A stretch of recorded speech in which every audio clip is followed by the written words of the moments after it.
Hi everyone, this is Sean. Welcome back to my channel. In today's video, we are going to be talking about AB 1244. I'll give you an update on that assembly bill. I also wanted to talk about a new pistol combat pin that we will be putting out there. We'll talk about the program. And then I want to talk about backing up your partners. That discussion in this video comes from another YouTube subscriber. We're actually mutual subscribers. He goes by the name of Wild Alaska. He made an awesome video a couple of days ago about backing up your partners. So let's get started with AB 1244. If you guys are not listening to the other videos, AB 1244 is an assembly bill in California that will prevent a lot of people, like 80%, maybe 90% of those of you who want to start a private security company in California. You will not be able to. You will have to work for a private patrol operator, okay, be currently employed, and be on the manager side. You have to be in some type of management or administrative role. A lot of employers are not going to sign off on this. A lot of people have difficulty getting into that managerial administrative role. It's going to eliminate a lot of private security companies. Private security companies that already have their PPO license in California, they don't care because they're already here. They already have their business up and running. This is not a good bill. It's going to prevent a lot of good people from opening their business. I actually might have to get my PPO license again. I don't want to do it, but I'm going to have to do it just so that I can serve as a qualified manager in about 7 years when I retire. This is the only way to get it done because I won't even be eligible. I will not be qualified to be a qualified manager. If you're a qualified manager right now and you end up disconnecting yourself with a private patrol operator or the private security agency, you will not qualify under the language of this bill. You have to be currently employed for a security company and be in a manager role at the time of application. There's no grandfather clause at all. I've talked about this with the president of CalSAGA. They are supporting the bill. Okay, I had a sit down, actually a telephone conversation with David Chandler, and he is not going to support any opposition of 1244. He was honest with me. He gave me my reasons. I made a complete video for you guys about that. August 24th, there's going to be a hearing in Sacramento. I'm talking to David from the Security Guard Command. He wants to make an appearance. I'm not too sure. We're not too sure if it's going to be an actual appearance, or it's going to be where they would read off one of our letters. I'm going to have a plan of action. I need you guys to help. I need you guys to keep circulating that petition. I think we stopped a little bit under 500. We need to keep going. We need more than 500 signatures. Okay. We need to show the state of California that we're not going to just agree to whatever they say. Okay. This is a ridiculous bill. There's a lot of lies that are placed into this bill. If you want to know how overreaching BSIS has been in the past, they haven't been too bad lately, but if you want to know how bad they gotten, they're basically just like the ATF. They're creating their own regulations. In essence, they're creating their own laws. What they ended up doing is basically banning 5.56 and 223 and 5.7. Your 5.7 caliber for pistol, kiss that goodbye. There's a list of about 7 calibers. I made a video about this the other day. A list of like 7 calibers that will be allowed in California. Okay, so those of you who've been following me for some time, we talked about a particular weapon system, how we can pistolize it, and how we can carry it on duty as long as we qualify with it. Again, this is debatable. That debate's going to be over. The legislator didn't even tell BSIS to remove some calibers. They didn't tell BSIS to exclude certain firearm platform systems, and I'm being very watchful in what I'm saying. They didn't tell them to do that. BSIS took it upon themselves to do this. They even changed around the course of fire. At 15 yards, you will fire 30 rounds. I'm sorry, 10 rounds in 30 seconds. And then at 5 yards, you will fire a total of 10 rounds within 30 seconds, but you'll have a pause after the first 5. After the 5th shot, you have to take a pause, which is not realistic in real life. If you get involved in a lethal force encounter, you're not going to take a pause at 5 yards. You're going to probably try to move out of the way, but I digress on that. Okay. Hey guys, so Randy and I were developing a pistol combat pin. You'll be able to wear this pin or patch on your uniform if you accomplish these courses. There's some criteria that needs to be met, and this is still in the works. I know that we talked about security officers wearing SWAT pins, and how it was stolen valor if you didn't go through some type of ERT, SRT, or SWAT training. This is going to eliminate those stolen valor claims. Now, I would bet that a lot of people probably won't like this. A lot of employers will not allow you to wear this pin on the uniform. But I think I can get some employers on board on this. Hopefully we can do that. So far, basically, what you're going to end up having to do is you're going to have to take one of the GVPS courses, Global Veteran Private Security. One of their courses. We have an active shooter course coming up that involves close quarter combat, sometime in August or even September. Please email me at ssundal@yahoo.com. That's SSUNDAHL@yahoo.com. If you don't email me, I can't put you on the list. For the first class, we're basically full. And in the second class, we'll fill that up.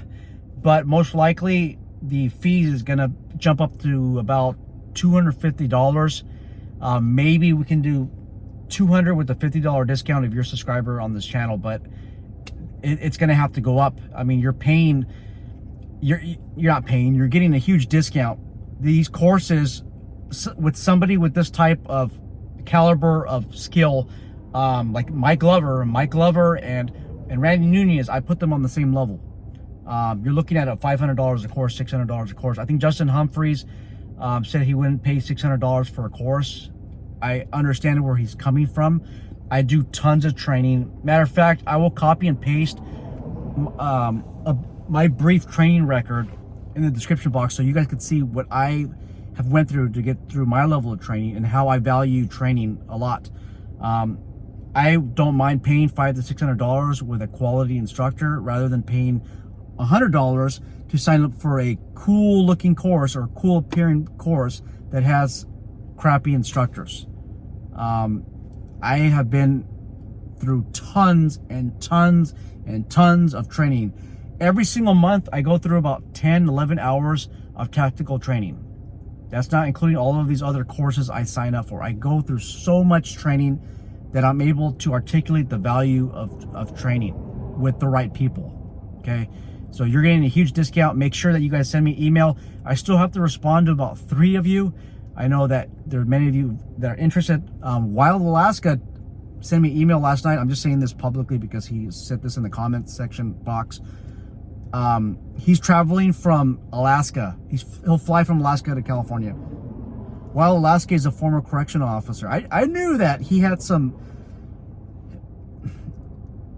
had a professional career behind his belt. There's something about him, and he admitted on camera that he used to be a correction officer, so he had some advanced training. He understands the value of training. He's willing to fly from Alaska to California if we create this class in September.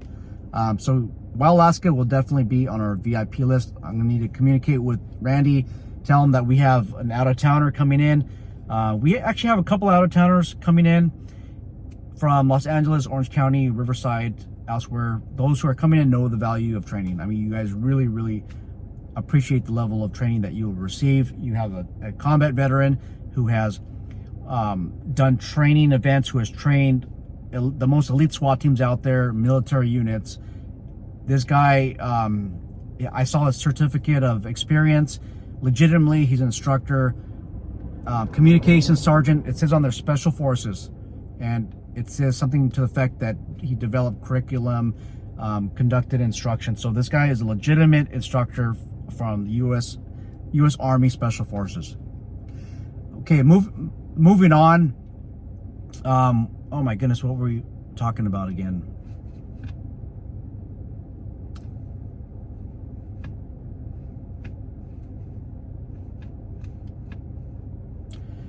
We talked about AB 1244, and then we talked about the pin. That's what it was, the pin. Okay, so a lot of you are wondering, hey, Sean, what's not stolen valor? Well, basically, you earn your pins. We thought about an SRT pin, we thought about a SWAT pin, but honestly, guys, or ERT pin, to issue you guys a pin from us, you would need to go through, an intensive course, 2 or 3 week course. On top of that, you would need about maybe 8 hours, 12 hours of continuing education every month. We just couldn't create that type of certificate, right? The certificate program or that pin program right now. So that's out of the works. What we decided to do was create a pistol combat pin. And basically it would say GVPS on it with a pistol on it. And if your employer allows you to, you'll be able to wear that uniform with that pin on. And I'm sure we're going to get some employers on board. You would need to go through this. So one of Randy's courses, 2 of his courses, you would need to go through some type of tactical medication, TAC med course that's approved by Randy. And then you would need to go through, let me see, you need to do a PT test, okay, physical fitness test, and let's see, what else do we have in place? And to fill up the remaining hours, wherever you're located, you can get those hours signed off by a vetted instructor. A vetted instructor, somebody that we vet. This person needs to have the appropriate qualifications. If you think that you're going to go to somebody that is in private security that just signs off on anything, you're wrong. But we want you to have a total of 40 hours of training. That's what I forgot. Also, you'll go through the FBI qualification course, and you need to pass with at least an 80%. Okay, that is very difficult standard. I just tried it out with the SWAT team that I'm attached to, and 50% failed. Okay, that's how difficult that course is. But if you practice, you can pass with more than, I lost my train of thought. You could pass with 80% if you really put your effort into it. There's going to be some fees associated. Again, guys, I'm not trying to make money. Randy's not trying to make money. We just need fair compensation for supervising you guys on the range for the FBI course of fire. I think what we'll do is maybe for like $50 or $60, you can live stream you conducting the course of fire, or maybe we'll tell you what to do. And then for the PT test, again, maybe like $50, $60, maybe even more. You can just live stream yourself, or you can have one of us come out, it's going to be about $150, maybe even more, for us to actually watch you just on the FBI qualification exam and then the PT test. Okay, we're trying not to make something which is just exclusive to GVPS. We want you guys to have opportunities to train with other people who are vetted. This is something that's in the works. It's just a draft. Now, those of you who go through the 6 to 8 hour course that we're going to have in San Diego, that's hosted by a significantly large security company, who's going to get one free seat, by the way. Anyhow, you go through that course is going to count towards your 40 hours. Why do I want 40 hours? Okay, and then all of these qualification standards. That way, when somebody asks you, hey, where did you get the pin? What did you do to deserve that pin? You're able to articulate why. Okay, I can already tell you that almost everybody that I work with has not done everything that is needed to get a pistol combat pin. I am probably the only person. I'm not putting myself on a pedestal. This is a reality situation. You go to a bunch of other law enforcement agencies, they probably haven't met that 40-hour requirement unless they're on some tactical team. Okay, so that's all I have. I'm looking forward to the dialogue, discussion. I will actually, before we insert this pin program or patch program, we're actually going to do a survey. Okay, I just want to see what the interest level is. If not too many people are interested, we're not going to do that. But we have Randy in the meantime that's going to purchase 10 pins. You guys also have to buy those pins. Again, we want to make it seem like we're breaking even. When I say we, I actually mean Randy. I mean, the pin costs $25 and $10 shipping. That cost is going to have to be passed on to you guys. Backing up your coworkers. If you're private security, your coworker depends on you helping out, just in case something goes south. Watching a video that Wild Alaska made, apparently he got into some type of citizen's arrest incident, and his partner didn't watch, and his partner did not help. His partner basically said, I didn't know what to do, that's why I didn't help. That's not acceptable. It's not acceptable. If the private person's arrest is lawful, if it's within company policy, if it's something that you guys normally do, if you guys normally go hands-on, you need to help your partner. If you don't know what to do, in this video, I'm going to tell you what to do. It's not legal advice, not professional advice. It's just what I would do.